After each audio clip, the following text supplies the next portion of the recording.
Welcome to GP study live. GP study live में आपका स्वागत है। चलिए खबर की शुरुआत करते हैं।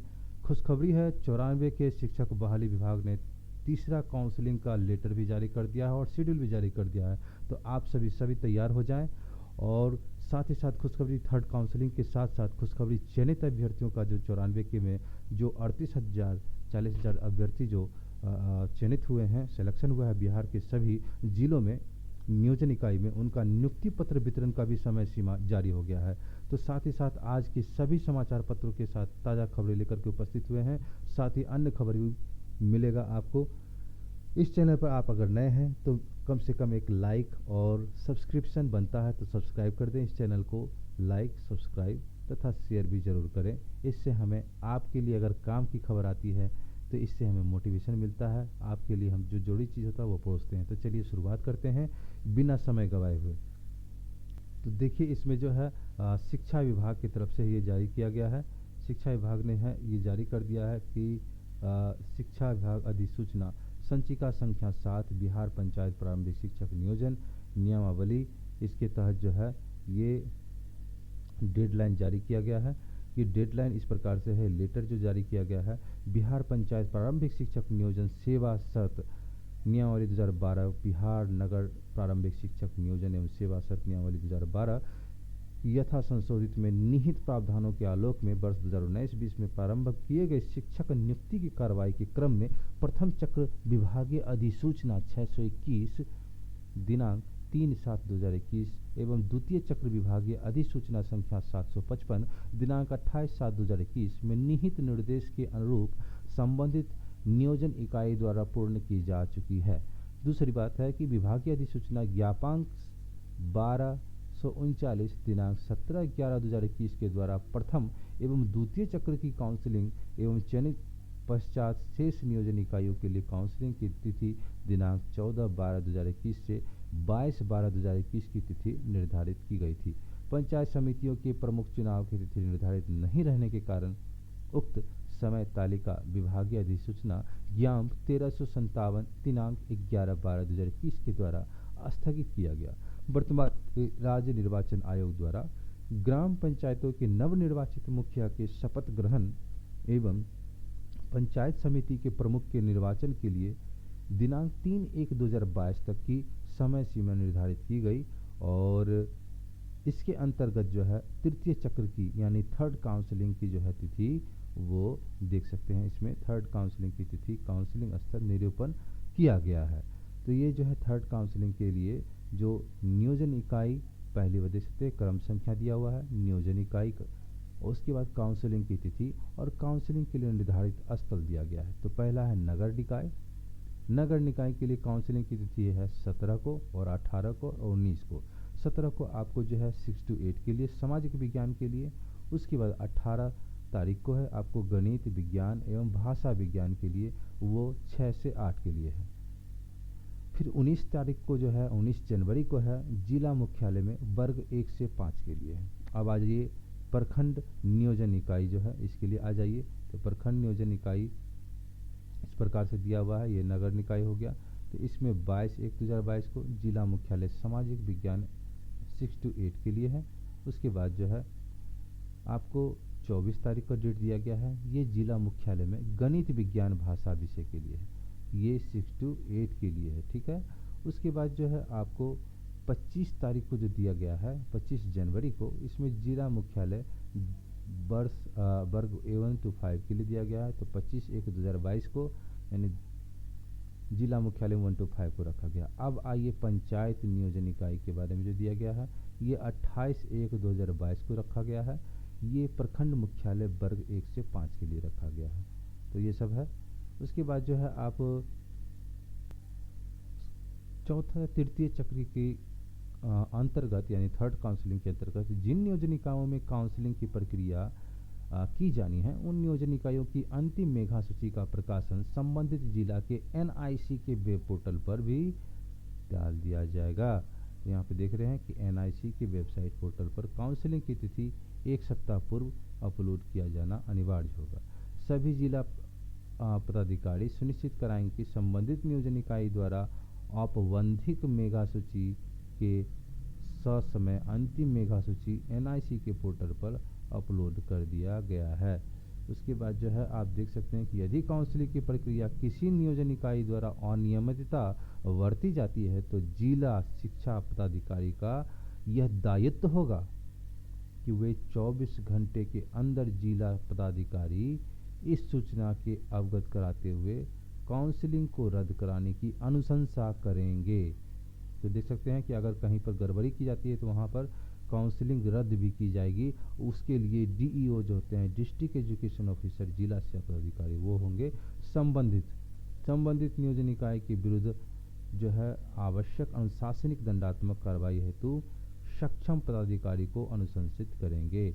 काउंसलिंग की प्रक्रिया में विभागीय अधिसूचना ज्ञापांक 621/3/2021 में उक्त अतिरिक्त सभी प्रावधान यथावत रहेंगे। देख लेते हैं कि आपको जो है बिहार राज्यपाल के आदेश से संजय कुमार अपर मुख्य सचिव ने सभी पदाधिकारियों को लेटर जारी कर दिया गया है। देख सकते हैं ये दिनांक भी दिया गया है। अगली खबर की ओर रुख करते हैं हम लोग।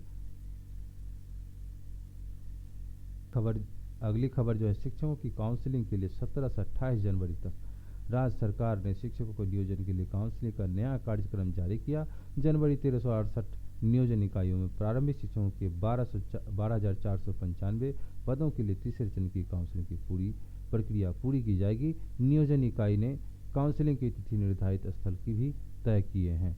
तो सामाजिक विज्ञान विषय के 6 से 8 के लिए और शिक्षक अभ्यर्थी काउंसलिंग 17 से 18-19 जनवरी को जिला मुख्यालय में होगी। प्रखंड नियोजन इकाई 22, 24 और 25 जनवरी को काउंसलिंग की तिथि तय की गई है। जिला मुख्यालय में होने वाली काउंसलिंग सामाजिक विज्ञान और गणित विषयों के अभ्यर्थियों के लिए होगी और पंचायत नियोजन में कक्षा 1 से 5 तक के लिए काउंसलिंग जो है वो 28 जनवरी को प्रखंड में मुख्यालय में होगी। पहले और दूसरे चरण की काउंसलिंग चयन के बाद शेष नियोजन इकाइयों के लिए काउंसलिंग की तिथि 14 से 22 दिसंबर तक निर्धारित की गई थी। पंचायत समितियों के प्रमुख के चुनाव की तिथि निर्धारित नहीं रहने के कारण इसे स्थगित किया गया। राज्य निर्वाचन आयोग ने ग्राम पंचायतों के नवनिर्वाचित मुखियों का शपथ ग्रहण यानी ओथ जो है वो एवं पंचायत समिति के प्रमुख के निर्वाचन के लिए 3 जनवरी 2022 तक की समय सीमा निर्धारित की गई है, जिसके बाद शिक्षक नियोजन प्रक्रिया अंतर्गत तीसरे चरण में काउंसिल की तिथि तय कर दी जाएगी। अब देखिए बहुत ही अच्छी खबर, जो भी चयनित अभ्यर्थी हैं फरवरी में सभी को नियुक्ति पत्र, शिक्षकों की नियुक्ति पत्र के लिए ये जो है प्रकाशन हुआ है। अब इसमें देखते हैं क्या है कि शिक्षा मंत्री ने विजय कुमार चौधरी ने निर्देश पर राज्य के 1368 प्रारंभिक शिक्षकों की नियोजन इकाई के 12,495 पदों पर सफल अभ्यर्थियों की काउंसलिंग हेतु नया शेड्यूल घोषित कर दिया। इसके मुताबिक 17 से 28 जनवरी तक काउंसलिंग होगी। किसी तरह की अनियमितता शिकायत मिलने पर काउंसलिंग रद्द कर दी जाएगी। इसकी अनुशंसा संबंधित DO 24 घंटे के अंदर करेंगे। तो ये अभी जस्ट हम लोगों ने जाना है। उसके बाद जो है यहाँ पर कह दिया गया है कि काउंसलिंग जो है का नया शेड्यूल भी घोषित 17 से 28 जनवरी को शिकायत भी मिली तो रद्द होगी। इस प्रकार शेड्यूल नगर निकाय के नियोजन निकाय में सामाजिक विज्ञान सब शब्द दिया हुआ है और देख सकते हैं।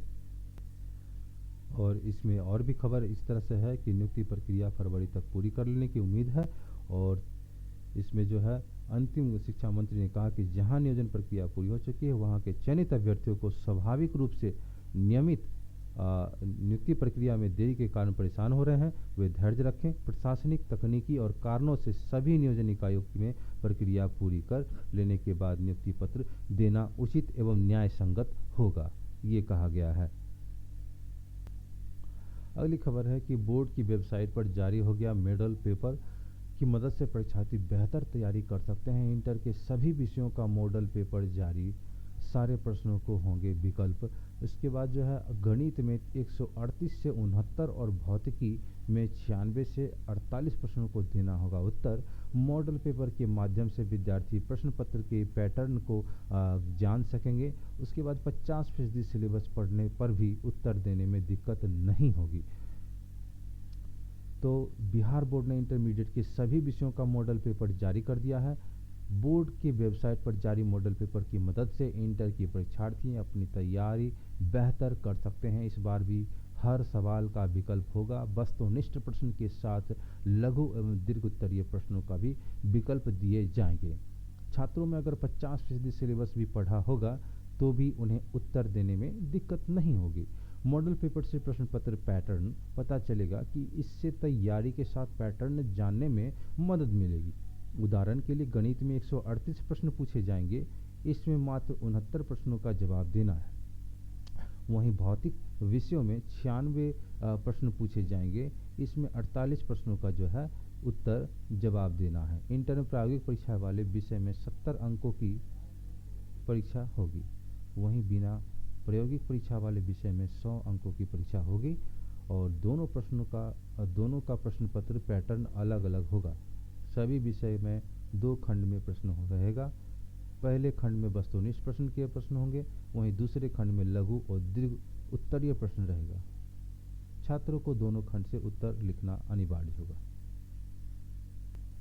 अगली खबर जो है आधार से जुड़ेगी मतदाता सूची। निर्वाचन ने संशोधन किया है। विधेयक 2021 लोकसभा से पारित हंगामे के कारण कार्यवाही स्थगित रही, लेकिन ये जो है नई दिल्ली 20 दिसंबर लखीमपुर खीरी घटना सहित विभिन्न मुद्दों को लेकर विपक्षी हंगामे के कारण संसद के दोनों सदनों की कार्यवाही कई बार बाधित हुई। हालांकि केंद्र सरकार ने लोकसभा में विपक्षी हंगामे के बीच निर्वाचित विधेयक 2021 पेश करके पारित कर लिया। विधेयक के तहत मतदाता सूची में दोहराव और फर्जी मतदान रोकने के लिए वोटर कार्ड और सूची को आधार कार्ड से जोड़ा जाएगा।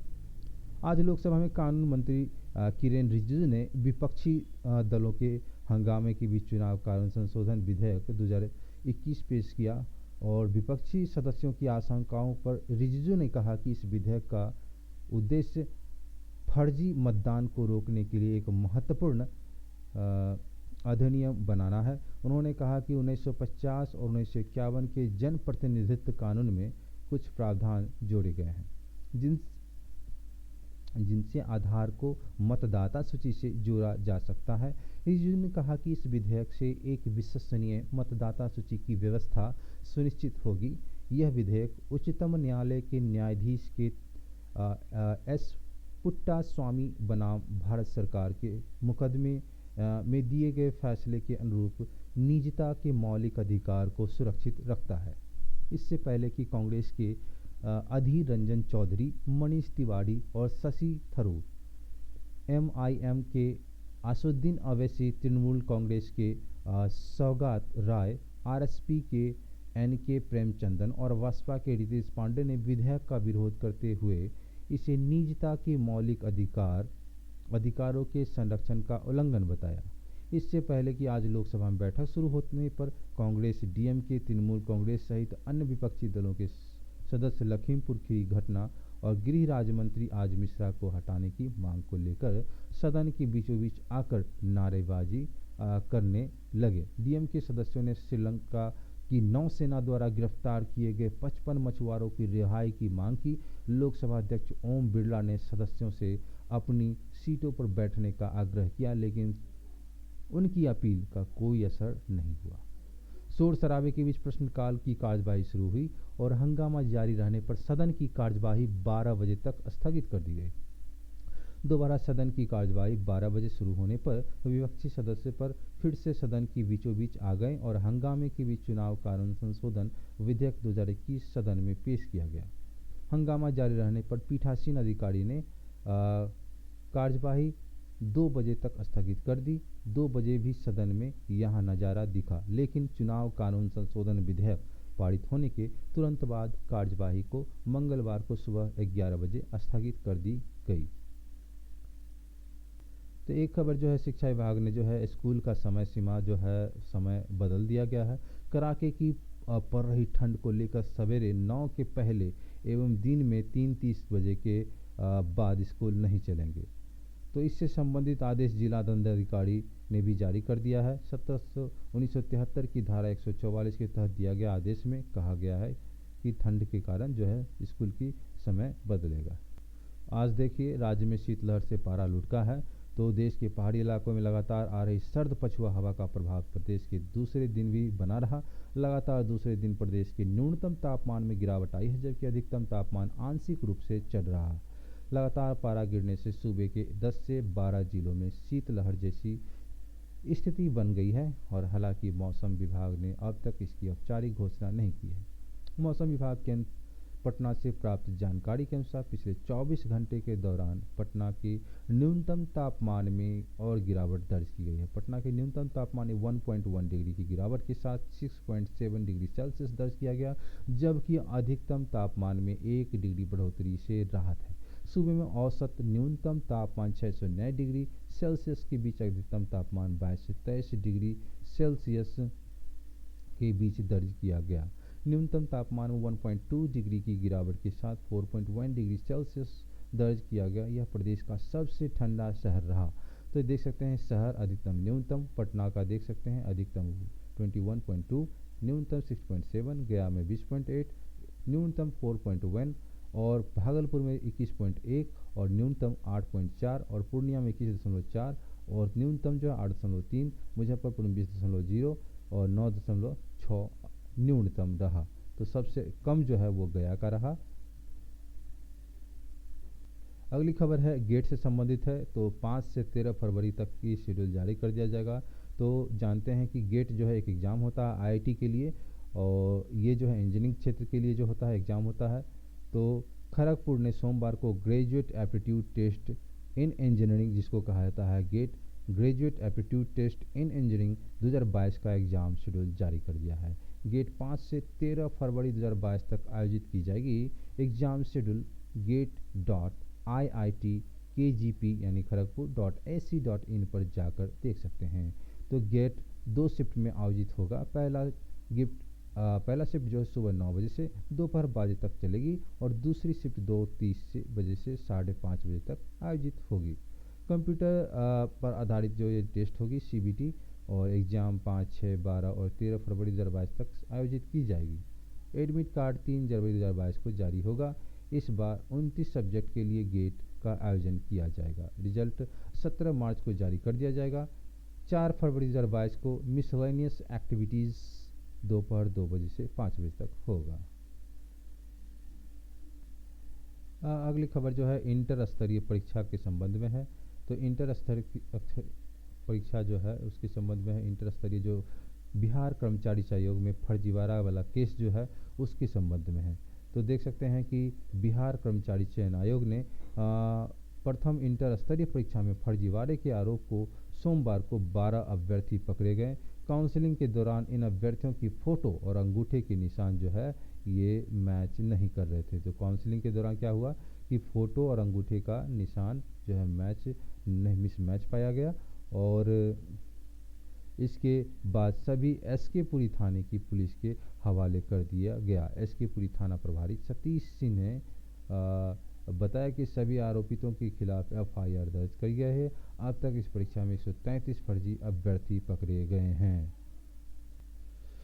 तो मिलते हैं अगले वीडियो में किसी खास न्यूज़ के साथ और वैकेंसीज के साथ। तो थोड़ा सा मोटिवेट कर दीजिए, लाइक को सब्सक्राइब तथा शेयर कर दीजिए, बेल आइकन भी प्रेस कर दीजिए। इससे हमें साहस और हिम्मत मिलती है और आपके लिए हम अच्छी खबर लेकर के आते हैं। अगर अच्छी लगी हो तो ज़रूर करें। धन्यवाद। मिलते हैं, तब तक के लिए खुश रहें, स्वस्थ रहें।